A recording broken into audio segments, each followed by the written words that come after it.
So how to attract real 10x applicants for your job? Almost all employers who are trying to grow are often struggling with the idea of hiring top talent and being able to attract real 10x performers or A players or whatever you want to call it. And of course, it definitely isn't easy, but I have identified those 7 steps that have really helped us identify and attract some top talent here at Bevrix. And I'm going to share all those 7 steps with you in order for you to become more conscious and plan your strategy throughout the year and make sure that you hire more and more out of those 10x applicants for your company. So the first one is business branding. I know that lots of companies, especially in the initial stages, except for startups, are really not paying that much attention for branding, simply because it's something that you can't easily measure and you can't quite pour enough time and effort in it and spend multiple years in order to actually start seeing some benefits. But case in point is that 86% of all potential employees are not going to join a company that is known for some form of malicious practices or has some kind of known issues, public issues with existing or former employees, and so on. So that's definitely a problem, and this is definitely something that is going to send away some of the top talent out there, simply because the top applicants out there on the market are capable enough to find all different types of job opportunities because they're talented enough, they are sought after, and basically they can pick almost every company out there. So it's really important to figure out the best selling process, because at the end of the day, hiring top talent is actually about selling your company to them and not them selling their skills to you. Second thing is executive branding.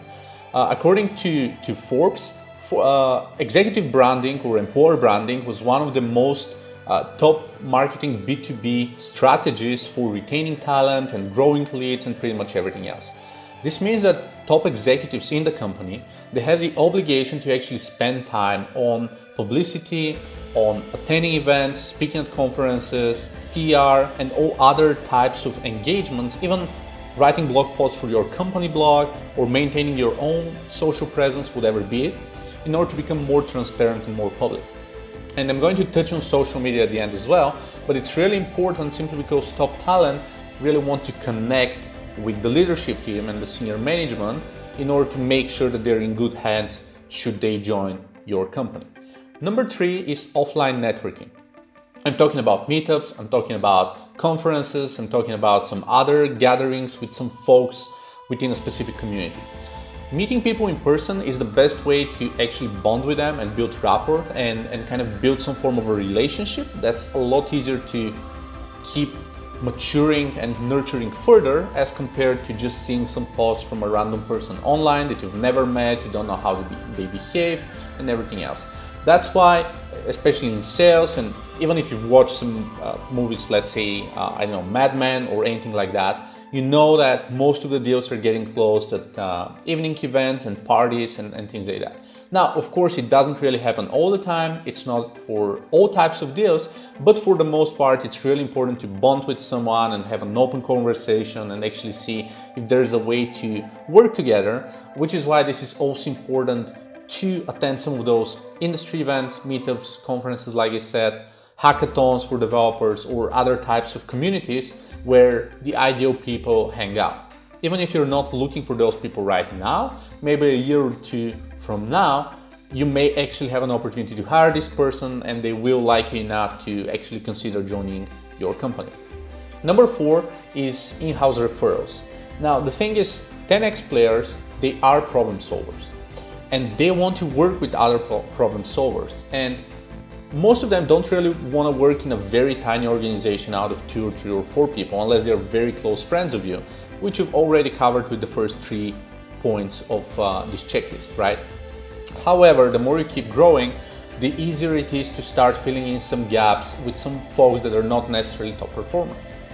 And top performers really want to work, again, with other top performers, simply because it's easier to get the job done, it's easier to deliver results, there's less paperwork, fewer delays, and generally it's a bit easier and you get more work done within a shorter amount of time. That's precisely why most top performers really want to surround themselves with other people who are, let's say, known industry experts or other credible folks, which is why hiring some and then using their networks for recruiting other people through word of mouth is one of the best ways to actually attract more and more people. And this way you can actually build a community of great folks within your own company and keep growing organically through their own professional networks as well. Number 5 is community event involvement. I already mentioned meetings and meetups and conferences and some other events here and there. But getting actually involved within a specific community may give you some extra connections within the community itself. Let's say if you're sponsoring an event, if you're volunteering, if you're speaking and helping out one way or another. This way you're kind of connecting with the organizers and with the audience, and you get some additional recognition and you're known as someone who supports a specific community. Which is why most of the companies are actually, especially larger companies, they have, let's say, evangelists or advocates or some other people who are engaged with community building as full-time jobs, simply because this is how important it is. They buy out open source companies for products or kind of acquire and actually hire other companies. They are trying to give back and actually improve their presence, kind of earn some karma in the workspace, which is of course helping with attracting some top talent as a result. Number 6 is strategic partnerships. By strategic partnerships, I mean something similar to the community bit that I mentioned, becoming a part of a conference in a prolonged period of time or sponsoring meetups. But strategic partnerships is actually working with certain groups of kind of other types of communities that are known to connect with your ideal audience or gather with them or whatever it is. Like one example is co-working spaces, like WeWork or something else locally.